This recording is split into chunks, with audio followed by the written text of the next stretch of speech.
Secara keseluruhan dan umumnya, Airini rasa Mahkamah Syariah ini bolehkah melalui satu fasa reformasi ataupun undang-undang keluarga Islam itu sendiri perlu direformasikan untuk menjamin keadilan kepada perempuan dan pihak-pihak yang terenaya lah. Okey, bagi saya pertamanya nak reform sistem ni bukan mudah. Tapi bila ia perlu, kita kena buat. Sebab kalau satu-satu sistem kehakiman yang sepatutnya membawa keadilan lebih membawa permasalahan, kena reform. Reform tu tak maksud saya gulingkan dia ni, tak. Restructure. Revise your pelaksanaan. Revise your check and balance. You know? And pasal undang-undang Islam, keluarga Islam ni, itu satu, sistem mahkamah. Ini undang-undang keluarga Islam pula. Kalau you tanya patut ke tak patut reform undang-undang, patut sangat. Patut sangat. We are way left behind. Ini saya nak bagi tahu adik lah dengan semua pendengar dan penonton kita.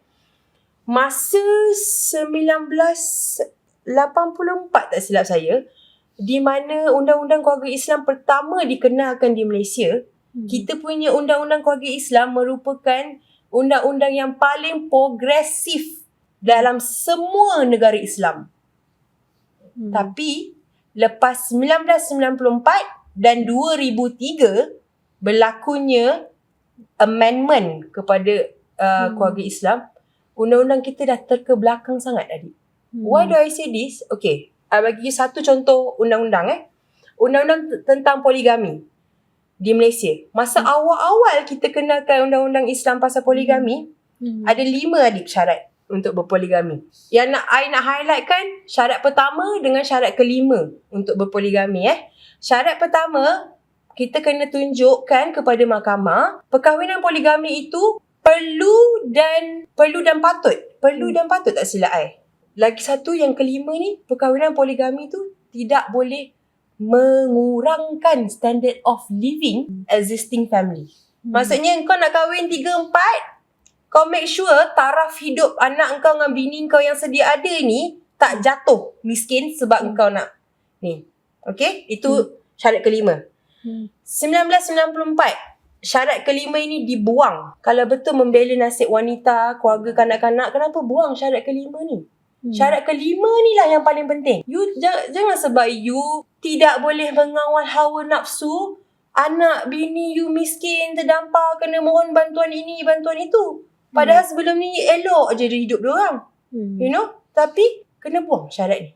Yang lagi satu, syarat pertama tadi, patut dan perlu kan? Benda tu. Wording dia tukar sikit je. Daripada patut dan perlu, dia tukar jadi patut atau perlu. Kalau layman dekat luar sana, alah relax lah, atau dan je. Apa yang kecoh-kecoh sangat. Tapi, that wording, kalau dalam legal world, bring so much difference. Patut dan perlu, you perlu buktikan kedua-dua elemen. Kalau ada atau, you hanya perlu buktikan salah satu je. So, ini semualah law-law yang memudahkan lelaki untuk poligami. Di mana reformasi law kita. You know? Kenapa daripada such a progressive yang menyantuni perempuan-perempuan kat luar sana, yang membela nasib perempuan-perempuan dengan anak-anak, ditukar jadi macam ni? Adakah nafsu dan keperluan lelaki, suami kat luar sana lebih penting daripada kebajikan-kebajikan perempuan dengan anak-anak ni? So kalau you tanya, perlu ke tak reform law? Perlu sangat. Tukar balik. Ini salah satu law yang kita perlu reform. Itulah pendapat I. So maknanya masih banyak lagi kan ruang-ruang kepada reformasi ini perlu dilakukan oleh government of the day lah. Betul. Tapi Saya ingat lagi pada tahun 2005 kan, SIS ada menghantar satu memorandum kan kepada kerajaan Malaysia supaya undang-undang keluarga Islam ni dapat diuniformkan, maknanya diselaraskan kepada semua negeri.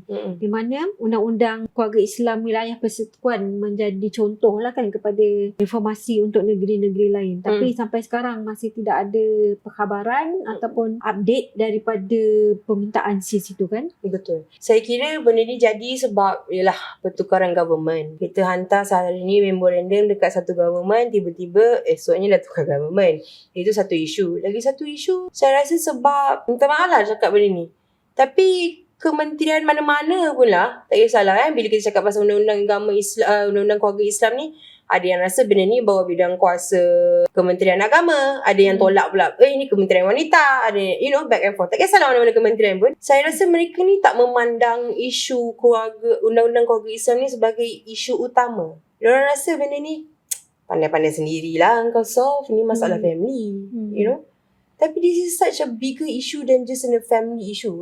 Family issue tu satu, diorang berantakan lah apa semua dia. But what are you gonna do about the system? What are you gonna do about the law? So diorang tak pandang benda ni as issue yang penting bagi saya.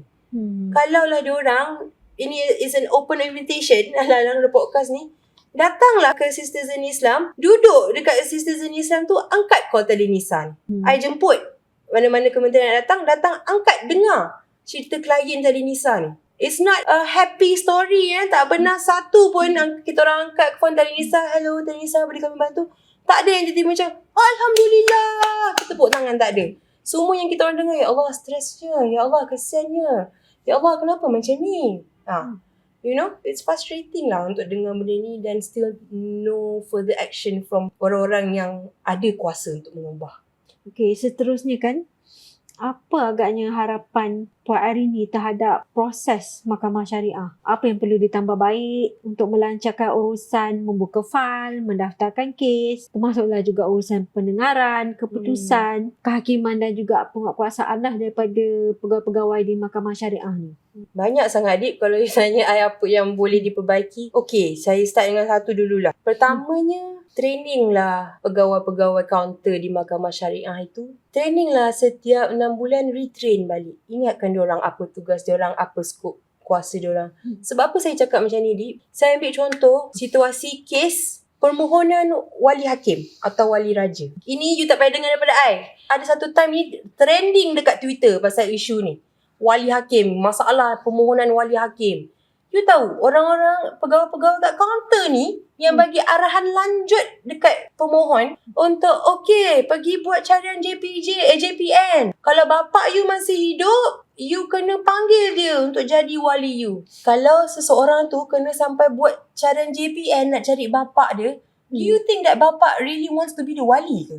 Wants to be involved in the child's life. And then some more, why would you force someone untuk cari their own abuser? Ini bapa yang dah pernah abuse, pukul mak, pukul dia, apa semua ni. Dia kenapa you nak suruh cari? Obviously dia dah hilang title wali tu. Itu satu, and arahan tu datang daripada pegawai. Ada pula yang siap kena lukis family tree. Ada yang kena iklankan kat surat khabar. Iklan dekat surat khabar bukan murah, Dip. Ini suruh orang-orang B40 ni cari bapak dia sampai kena iklan dekat surat khabar.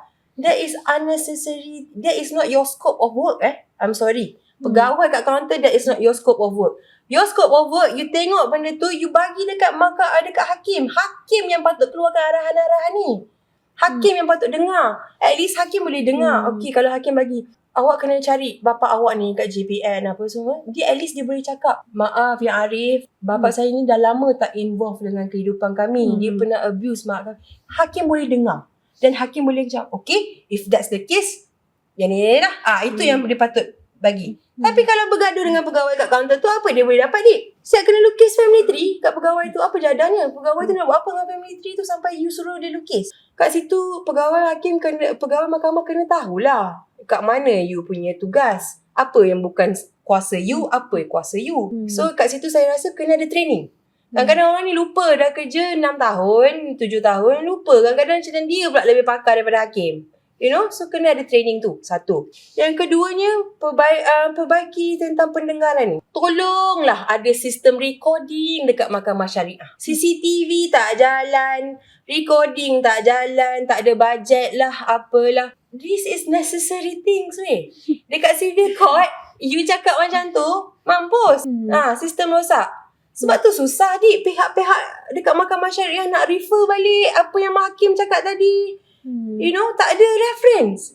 Sebab tu sis kena hantar pergi buat court watch. So benda ni macam come on lah. This is 2023. You telling me you tak ada budget untuk teknologi yang necessary macam ni. Kita bukannya minta dia buat live streaming ke apa. Just a recording. Ada CCTV recording dah. Cukup. Itu je yang kita minta. Supaya memudahkan kerja. Lagi satu, benda ni bila ada recording, memudahkan hakim sendiri. Nanti hakim nak keluarkan keputusan ke, nak apa ke, dia boleh tengok balik. Reverse balik. Tak adalah hakim time tu lah. Nak dengar time tu lah. Nak ni. Memudahkan hakim. Betul. Itu benda tu memudahkan hakim juga. Betul tak? So bagilah kepentingan sikit kepada kemudahan di mahkamah syariah ni. Janganlah ambil sambil lewa. Lepas tu yang ketiganya, wajibkan hakim-hakim di mahkamah syariah ni menulis keputusannya. Keluarkan keputusan menulis. Publish macam civil court tu. Semua keputusan publish. Barulah orang boleh refer. Ini macam wajib tak wajib ni. Hakim pun macam tengoklah. Ikut mood lah. Ada masa aku keluar tulis written judgment. Tak ada masa cakap mulut je lah. Itu satu lagi. Kena ada written judgment. I think that is the 3 main issue lah. Kalau ditanya I apa yang boleh baiki kat mahkamah syariah, 3 ni dululah. Kalau nak kira kompetensi, kalau saya cakap macam ni mestilah nanti ramai orang marah kan. Ramai orang trigger. Kalau nak kira kompetensi mahkamah syariah ni masih banyak lagi lah yang perlu diperbaiki untuk at least sampailah kepada tahap ataupun memenuhi KPI yang mereka yang telah putuskan sendiri kan 3 bulan. Betul. I'm sure mahkamah syariah ada dia punya KPI dia sendiri kan. Betul. Dan saya rasa Jabatan Kehakiman Syar'i pun mesti nak, kalau boleh nak mahkamah syariah ni sama competent levelnya seperti mahkamah civil. Betul. Dan benda ni macam it's not impossible. There is always room for improvement. And we're not saying civil court is perfect. Semua tak ada masalah. Semua sistem akan ada glitch. But kena ada kehendak dan keperluan untuk perbaiki. Because there's always room for improvement. Janganlah bila orang kritik sistem you cakap orang tu sesat. Bila orang kritik sistem you, cakap orang ni kritik agama Islam. Critical sikit thinking tu. Jangan macam terlampau, kita ni, hak-hak yang diorang sebut dalam undang-undang tu memang yang diberikan, Islam berikan kepada perempuan semua. Tapi execution you tu macam mana? Execution you. Itu yang kita kritik. So, and then orang-orang kat luar sana pun samalah. Jangan ada mentality macam tu. Bila satu orang perempuan datang keluar secara kat FB ke, kat IG ke, kritik masalah kehakiman Malaysia ni, boom, kena macam-macam. Kritik agama Islam, berhenti menghina Islam, apa semua. That is the kind of mentality kita kena ubah kalau kita betul-betul nak bantu sistem kehakiman syariah kita. Orang kat luar sana kena faham sistem kehakiman syariah ni closely affected dengan family-family Islam di Malaysia. You nak bela agama, nasib-nasib umat Islam di Malaysia, start dengan mahkamah syariah. You nak bela Islam, nak terpaling ni apa semua, start dengan mahkamah syariah. Sebab mahkamah syariah ni, yang result apa mahkamah syariah keluar ni, ini yang akan affect setiap unit keluarga dekat dalam masyarakat. Akan ter-affected dengan keputusan mahkamah syariah, dengan sistem mahkamah syariah. So if you ask me, nak bela nasib Islam, orang-orang Islam kat Malaysia, this is where you start. Berapa puluh ribu adik orang Islam dekat Malaysia pergi ke mahkamah syariah setiap tahun. Itu je lah. Kita fikir tu je. Itulah kan. So, saya berharap lah agar pendengar dan juga penonton siri podcast kita kali ini lebih terbuka dan memahami kenapa Mahkamah Syariah perlu diberi nafas baru. Betul. Dan undang-undang keluarga Islam di Malaysia ni perlu direformasi untuk menjadi lebih baik lah, dan untuk memastikan keadilan untuk perempuan dan kanak-kanak lebih terbela. So, dengan itu saya akhiri siri podcast kita pada hari ini dengan ucapan Assalamualaikum warahmatullahi taala wabarakatuh, dan terima kasih kepada Puan Terima kasih Arini. Adik for your time. Terima kasih.